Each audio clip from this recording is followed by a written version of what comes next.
Mes chers amis, bonsoir. J'espère que vous allez bien, que vous êtes prêts pour affronter la semaine qui va arriver d'ici quelques minutes. Cette jeunesse marocaine, la génération Z, qui est sortie dans les rues pour réclamer deux choses, santé, éducation. Santé, éducation. Et nous, de l'ancienne génération X ou Y ou comment on appelle les autres, les autres d'avant. Enfin on a l'impression qu'on découvre ces deux thèmes. On découvre les thèmes de la santé et de l'éducation. Et Dieu sait que ces deux thèmes-là sont des thèmes qui existent depuis que l'homme est homme. Depuis que l'homme est sur terre, il est menacé par deux choses. Qu'il ait un mal dans son corps, une rage de dents, une migraine, de la fièvre, un mal d'estomac, qui se casse un genou, etc. Ça, c'est quelque chose qui atteint le corps. Ce qui peut atteindre le corps aussi, c'est tout ce qui dépasse l'homme. Les catastrophes naturelles, les incendies, les déluges, les tremblements de terre, les ouragans, tout ça, ça dépasse l'homme et ça l'atteint dans son corps.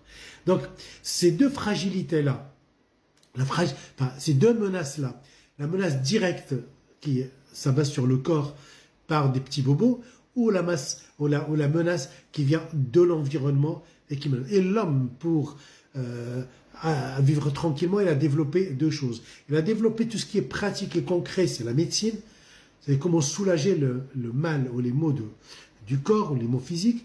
Et pour soulager et pour invoquer et pour supplier la nature et pour vraiment demander à la nature de lui épargner toutes ces catastrophes qui le dépassent, les incendies, les tsunamis, etc., même avec la technologie actuelle, on n'arrivera jamais à combattre ces phénomènes naturels. Donc, elle a créé la spiritualité, où elle a créé Dieu, où elle a créé des dieux, où elle a créé plein de choses en qui il croyait, où il croit pour leur demander le pardon, la miséricorde, l'indulgence, etc. Donc, il y a un parallélisme entre la croyance et le physique. Voilà. Donc, quelque chose que la philosophie a longtemps raisonné en opposant, la philosophie elle a longtemps opposé le psychique, qui est immatériel, le spirituel, qui est immatériel, l'intellectuel, qui est immatériel, et le physique, qui est le charnel, le corporel. Il a imposé ces deux choses-là.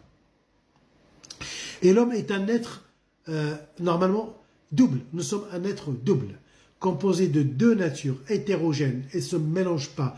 Ils ne sont pas, au regard de l'esprit, le corps constitue le fait et le signe de la finitude. Donc il est voué à disparaître, ce corps. Alors pour surmonter cette finitude et accéder à une vie infinie, c'est s'élever à la vie de l'esprit. C'est la croyance. C'est la croyance qui passe par la lutte contre le corps. C'est-à-dire on lutte contre le corps. Je veux rester en vie longtemps, donc je fais un régime alimentaire où je m'abstiens, où je fais de l'abstinence par rapport à beaucoup de choses. Vous voyez, il y a une conjugaison, il n'y a pas une opposition entre l'esprit et le corps, entre ces deux choses-là, entre la médecine et l'éducation, sont deux choses qui sont non seulement complémentaires, mais chaque chose est vitale pour l'autre.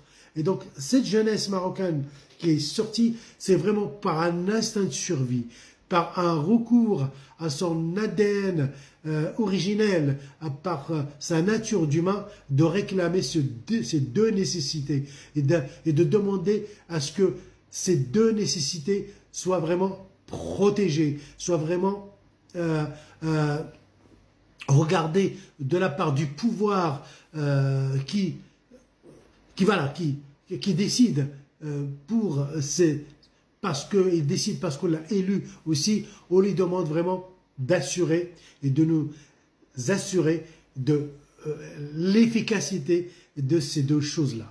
De la médecine qui soulage les maux de notre corps et de l'éducation qui nous donne une immunité par rapport à toute croyance ou tout pouvoir vraiment de méditation, d'imagination, de romance, etc. Tout ça, ça nous compose. Et donc, ne croyons pas que ces jeunes, ils ont inventé quelque chose. Non, ils n'ont rien inventé. Ou bien, non, ces jeunes-là, ils nous font juste à nous des mises à jour. Nous dire, bah ouais, voilà, ils nous rappellent à quelque chose de fondamental dans notre condition d'être humain, à savoir ces deux composantes-là. Et c'est pas étonnant de voir, parce que on a discuté longtemps sur les réformes, ce qu'il faut faire, ce qu'il faut pas faire, etc. Ça, c'est un autre débat, et je crois qu'on va en débattre encore. Mais moi, je suis revenu à toute la dimension humaine, toute la dimension spirituelle, philosophique, toute la dimension concrète, toute la dimension matérielle, que nous sommes vraiment des êtres. Nous, les humains, sommes des êtres doubles. Nous sommes des êtres doubles. Voilà. Et cette dualité qui est en nous demande à exister, demande à être rassurée et demande à s'épanouir. Voilà. Donc, je ne vais pas rentrer dans l'aspect religieux de chaque religion, etc. Mais c'est juste pour faire un comparatif, c'est que votre médecin, il est tenu au secret médical. C'est-à-dire, le médecin, il connaît tout de vous, tout. Et même, il peut connaître vraiment les détails de votre corps. Il est le seul. Et dans la religion catholique, pour ne donner que cet exemple-là, le prêtre, il connaît tout de vos péchés, de vos manquements à la religion. Vous voyez, il y a un qui connaît tout de votre corps, c'est le médecin. Et il y a l'oracle de l'autre côté qui connaît tout sur vos faiblesses spirituelles. Donc ce sont deux composantes à ne pas négliger, quelle que soit la culture, quelle que soit la croyance, quelle que soit l'origine. Ces deux choses sont indissociables à la condition humaine. Voilà, donc c'est tout ce que je voulais vraiment partager avec vous, mais sur un plan beaucoup plus de réflexion, pas philosophique, j'ai pas cette prétention-là, mais c'est juste pour dire, s'il y a un cri quelque part, il faut regarder l'origine du cri. Parce que les jeunes qui crient ne sont pas des extraterrestres. Nous étions jeunes aussi. Ils ne sont pas des extraterrestres, ils sont des humains. Ils sont des humains. Ils sont des humains qui regardent l'avenir. Ils veulent être rassurés. Et donc, les deux choses qui les rassurent, ce sont ces deux revendications. L'éducation et la santé. À bon entendeur, salut. Et je vous souhaite une excellente soirée.